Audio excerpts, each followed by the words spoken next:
Well, this one's gonna be a heavy one. Trigger warning, today we're talking about groomers. And no, not the cute, cuddly pet care type. I'm referring to the act of tricking a young person into doing deplorable actions that they otherwise wouldn't do. Very much non-consensually.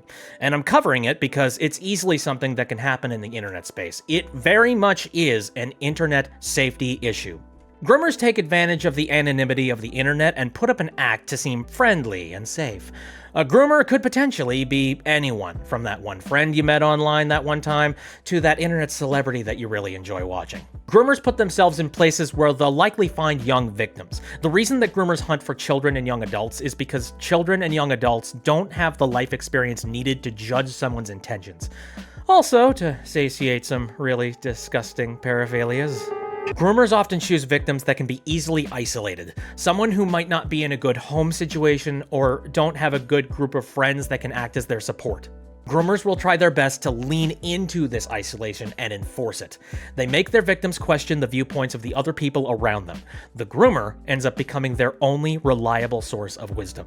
The groomer will build trust in the victim by complimenting them, giving them gifts, telling them secrets, and generally making the victim feel special. From there, the groomer tests the boundaries of the victim by slowly pushing their relationship towards more intimate and suggestive subjects. They move on to ask for pictures, sharing inappropriate fantasies, and just overall putting the victim in a lover's position. If the victim begins suspecting that something's not quite right here, the groomer might threaten to harm the victim or themselves if anything gets in the way. They might use any pictures or texts as blackmail to keep the victim quiet, or they might threaten to stop giving their love and affection.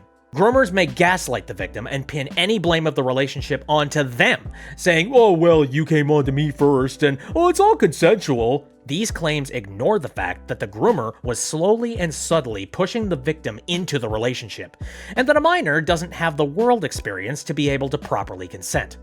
This abuse continues for as long as the groomer can string along the victim. So, now that you've heard the signs, I urge you to stay cautious online. Keep all of these telltale signs in mind when you interact with anyone. If you suspect you may be a victim of a groomer, I encourage you to reach out to someone close to you, like a family member or a close friend, and tell them about your situation. Someone that you know you can trust and will have your back. If no one's around to talk, Google up some helplines for your country and get in touch with someone who could help. Reach out to law enforcement and see what they can do. Be transparent and give them whatever evidence they need to investigate your case. And for the love of sweet Jiminy Cricket, do not delete any records of your conversations with the groomer. Those messages are going to be very important in proving your groomer's guilt. You aren't weak. You aren't stupid. It wasn't your fault. And people will help you.